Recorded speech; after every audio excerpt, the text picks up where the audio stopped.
పోయిన విజిటింగ్ అవర్స్లో ఓ సహోదరుడు వచ్చి మాట్లాడుతున్నాడు. అన్న, నా కుటుంబంలో పరిస్థితులు బాగాలేదు, నాకు నా భార్యకు మధ్య సమాధానం లేదు, గొడవ పడుతున్నాము అన్నాడు. అప్పుడు నేను అన్నాను, నీ సమస్యలకు పరిష్కారం ఆమెను నువ్వు మనపూర్వకంగా ప్రేమించటమే అన్నాను. అది నా వల్ల కావట్లేదన్నా. ఏం కావట్లేదు? నా భార్యను ప్రేమించటం నా వల్ల కావట్లేదు. ఎందుకంటే నా భార్య మంచిది కాదన్నా. నా భార్య ఏం కాదు, మంచిది కాదన్నా. ఇక్కడ కూర్చున్న కొంతమంది భర్తలు, మీరు ఒప్పుకున్నా ఒప్పుకోకపోయినా మీ భార్యను మీరు ప్రేమించటం లేదు. ఈ రాత్రి ఉన్నట్టు ఇక్కడికి వచ్చి దేవునితో ఒక రాత్రి గడపడానికి వచ్చిన సహోదరిలో, వాస్తవంగా నీ భర్తను నువ్వు ప్రేమించవలసినంతగా ప్రేమించటం లేదు. వాస్తవం.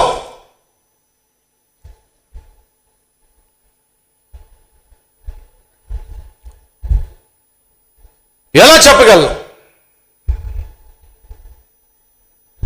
దానికి నువ్వు కారణం చెప్తావు. ఏమిటంటే, బ్రదర్ ఒక్క నిమిషం, నా భర్తని నేను ప్రేమించాలని నాకు ఆశ ఉంది, కానీ మంచోడు కాదు బ్రదర్. మంచోడిని కానప్పుడు నేను ఎలా ప్రేమించగలను?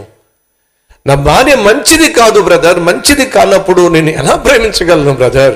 మంచిదైతే, నా మాట వినేదైతే, నాకు లోపడేదైతే, మంచోడైతే, నన్ను పట్టించుకునేవాడైతే, ప్రేమించేవాడైతే నేను తిరిగి ప్రేమిస్తాను. కానీ నా భర్త దుర్మార్గుడు బ్రదర్, ఎలా ప్రేమించగలను? ఇది మనలో చాలా మందికి ఉన్న ప్రశ్న. దానికి జవాబు ఇస్తాను. దేవుడు మనల్ని ప్రేమించాడు. ఎంతమంది నమ్ముతున్నారు? యేసు నన్ను ప్రాణంగా ప్రేమించాడు. నమ్మిన వాళ్ళు ఒకసారి చూపిస్తారా? ఓ, వెరీ గుడ్. ఇప్పుడు మీరు అందరూ చేయి చూపిస్తున్నారు. యేసు నన్ను ప్రాణంగా ప్రేమిస్తున్నాడు అని చెప్పి చేయి చూపించాడు. నా ప్రశ్న, నువ్వు మంచోడు అని ప్రేమించాడా? నువ్వు పరిశుద్ధుడు అని, పరమాత్ముడు అని, పాపము ఎరుగని వాడివని, పాపము చేయని వాడివని, పాపం జోలికి వెళ్ళని వాడివని నిన్ను ప్రేమించాడా? లేదు. నువ్వు పాపిష్టి వాడివే తెలిసి కూడా ప్రేమించాడు.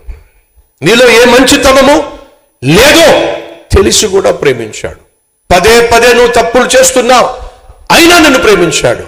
మాటి మాటికి ఆయన గాయాలు రేపుతున్నావు, అయినా నిన్ను ప్రేమించాడు. ఆ రోజు అదే చెప్పాను ఆ తమ్మునికి, నా భార్య మంచిది కాదు బ్రదర్, ప్రేమించాలని నాకున్న మంచిది కాదు కాబట్టి నేను ప్రేమించట్లేదు అన్నాడు. మరి ఒకవేళ నీ భార్య మంచిది కాదు అని చెప్పి నువ్వు ప్రేమించడం మానేసావనుకో, దేవుడు కూడా నువ్వు మంచోడు కాదని చెప్పేసి ప్రేమించడం మానేస్తే పాతాళానికి పోతాను. ఒప్పుకుంటారు ఒప్పుకోరా? మంచి వాళ్ళం కానటువంటి మనల్ని ప్రభు ప్రాణంగా ప్రేమించినప్పుడు ఆ ప్రభు ఏమన్నాడో తెలుసా? నేను చేయు ప్రకారము మీరును చేయుడే. చెప్పొద్దు సహోదరుడా, నా భార్య మంచిది కాదన్నా కాబట్టి నేను ప్రేమించలేకపోతున్నాను. తప్పో, నా భర్త మంచోడు కాదన్నా కాబట్టి నేను ప్రేమించలేకపోతున్నానని చెప్పడం తప్పో. ఎందుకంటే మనం మంచోళ్ళం కాకపోయినా పాపిష్టి వాళ్ళమైన యేసు మనల్ని ప్రాణంగా ప్రేమించాడు. ఒకవేళ పరిశుద్ధులని యేసు ప్రేమించినట్లయితే ఈరోజు మనలో ఏ ఒక్కడు కూడా యేసు ప్రేమను పొందుకోవడానికి అర్హులు కానే కాదు. మరి క్రీస్తు ప్రేమను మనము అర్హత లేని మనము అనుభవిస్తున్నప్పుడు, అర్హత లేదు అని చెప్పి భర్తను ప్రేమించకపోవడం, అర్హత లేదు అని చెప్పి భార్యను ప్రేమించకపోవడం, అర్హత లేదు అని చెప్పి చదువు సంజయం లేనివాడని చెప్పి నా మాట వినకుండా ఇష్టానుసారంగా జీవిస్తుందని చెప్పి ప్రేమించకపోవడం ఎంతవరకు ధర్మం అంటారు? ఒకసారి ఆలోచించండి. ఒక్కసారి మనల్ని మనం ప్రశ్నించుకుందాం. మళ్ళా చెప్తున్నా, సంపంగి పువ్వు ఉందనుకోండి, దాన్ని తన చేతిలో తీసి నలిపారనుకోండి, నలిపిన సరే ఏ స్మెల్ వస్తుందో చెప్పండి? సంపంగి వాసన వస్తుంది. నలిపేశాడు కదా, నలిపేశాడు అని చెప్పి అది పసర వాసన రాదు. నలిపినా సరే అది సంపంగి వాసనే వస్తుంది. గులాబీ పువ్వు తీసుకున్నాడు, వాసన చూశాడు, చక్కని సువాసన, దాన్ని నలిపేశాడు. నలిపేసినా సరే గులాబీ పువ్వు ఏం చేస్తున్నావు? ఒరే నువ్వు నలిపేసినా నాలో ఉన్నటువంటి సువాసన మాత్రం నీకు చూపించక మానను. ఎందుకని? దేవుడు నన్ను అలా సృష్టించాడు. ఎలా సృష్టించాడు? నన్ను ఎవరైనా ప్రేమతో వాసన చూసినా అదే సువాసన, పగతో నన్ను నలిపేసిన అదే సువాసన ఇవ్వమని దేవుడు నాకు చెప్పాడు. కాబట్టి ప్రేమతో వాసన చూసిన వాడికి అదే సువాసన ఇస్తాను, పగబట్టి ఒకవేళ నలిపేసినా సరే అదే సువాసన ఇస్తాను. ఎందుకంటే దేవుడు నన్ను ఆ రీతిగా సృష్టించాడు. సహోదరి సహోదరులు, గులాబీ పువ్వే తనకు దేవుడిచ్చినటువంటి ఆ సువాసనను మంచోడికి ఇస్తుంది, చెడ్డోడికి సువాసన ఇస్తుంది. ఇది వాస్తవం అయితే మరి దేవుని ఆత్మ కలిగిన మనం